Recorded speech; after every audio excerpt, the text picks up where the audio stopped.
तो चलिए शुरू करते हैं। चल चल चल चल, चल। राजवर्धन सिंह राठौर साहब, आपके साथ शुरुआत करते हुए, क्योंकि इस बार विपक्षी पार्टियां पूरी ताकत झोंक रही हैं। आप लोग हमेशा ये कहते थे कि सिर्फ फोटो सेशन के लिए जुटते हैं, फोटो खिंचवाते हैं फिर भूल जाते हैं, लेकिन इस बार दो मामलों पर खतरा रियल होता हुआ दिख रहा है। और वो इसलिए मैं कह रही हूं राजवर्धन जी, क्योंकि 450 सीटों पर बीजेपी के खिलाफ एक उम्मीदवार उतारने पर फैसला हो सकता है। एक कन्वीनर हो सकता है जो कि ये तय करेगा कि कौन क्या करेगा। एक लोगों के साथ जा सकते हैं। क्या ये आपके लिए खतरे की घंटी नहीं है? देखिए, ऐसा है कि 2019 में भी इन्होंने ऐसी ही कोशिश करी थी और उसका परिणाम सबने देखा, विपक्ष ने भी उसका स्वाद चखा। ये जो जितनी आप बातें कर रहे हैं, आप तो खैर बतला रही हैं कि इस तरह से संयोजक होगा, एक एक सीट के ऊपर एक व्यक्ति लड़ेगा, ये सब अभी थ्योरी है। जैसे ही पहली गोली फायर होगी तब पता चलेगा कि कितना ये दबाव झेल सकते हैं। तू समझा? हाँ। नहीं, तू समझा नहीं। इनके अंदर बिखराव पहले से ही शुरू होने वाला है। 2 बैठकें हो चुकी हैं, कुछ उसमें से निर्णय नहीं निकला। अभी पटना में फिर बैठने जा रहे हैं। खींचतान शुरू हो गई है कि चेहरा कौन सा होगा, संयोजक कौन होगा, ये लगातार होता रहेगा। इनकी विचारधारा देखिए ना आप, अगर विचारधारा एक हो तो माना जा सकता है कि सब एक साथ रहें। ये तो एक दूसरे की टांग हमेशा से ही खींचते आ रहे हैं। एक एक पार्टी को ले लीजिए, आप डीएमके को ले लीजिए, किस तरह से कांग्रेस उनको दोषी ठहराती है राजीव गांधी जी की हत्या के लिए।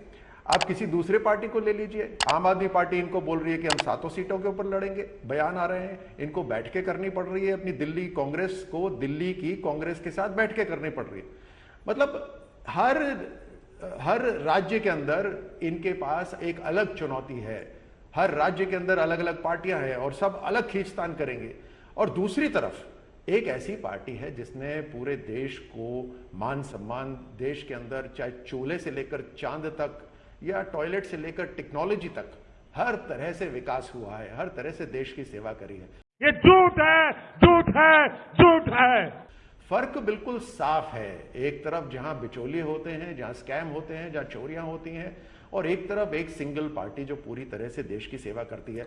और देश में ही नहीं, पूरी दुनिया के अंदर आज मान सम्मान और देश को पूछा जा रहा है। सो वाह मोदी जी, वाह वाह। सुप्रिया शिंदे जी, राज्यवर्धन जी जो कह रहे हैं उसका भी जवाब दीजिए कि क्या अपनी सुविधा के लिए और भ्रष्टाचार के आरोपों से बचने के लिए ही ये कुनबा साथ आया है? ये आरोप है उनका। अभी मजा आएगा ना भिड़ो। मैं दोनों बातों का जवाब दूंगी। आप सबको मेरा नमस्कार। कहते कहते भाजपा के प्रवक्ता भूल गए, ये मीटिंग मुंबई में हो रही है, पटना में नहीं हो रही है। गजब बेइज्जती है। कुछ और भी इन्होंने तार्किक रूप से गलत बातें कही, पर उसके लिए फेमस है तो मैं उसमें नहीं पढ़ना चाहूंगी। चोरी चकारी की बात ये करते हैं। ये एक फोटो दिखाना चाहती हूँ। अरे बाप रे, ये तो धोती खोल रहा है। शाम को प्रधानमंत्री मोदी ने कहा कि इन्होंने 70,000 करोड़ रुपए का भ्रष्टाचार और घोटाला किया था। अगले दिन गलबैया करके सरकार में शामिल हो गए, साथ में डिप्टी चीफ मिनिस्टर बना लिया। तो यहां पर मुझे मत बताइए कि आप कितने दूध के धुले हैं। भैया जी, आप तो। एक और फोटो है, 38 लोगों के साथ उस व्यक्ति को फोटो खिंचानी पड़ी जो कहता था एक अकेला सब पर भारी। और इसलिए खिंचानी पड़ी क्योंकि इंडिया के गठबंधन से घबरा गए, बौखला गए। यही नहीं, अभी और सुनिए। और क्यों बौखला गए मैं बता देती हूं। मैं तो इन शख्स से पूछना चाहती हूं, इंडिया का नाम सुनते हैं, सेना में सर्व कर चुके हैं, आपने तो ओलंपिक में एक मेडल भी जीता है। इंडिया का नाम सुन के आंखों के सामने क्या आता है?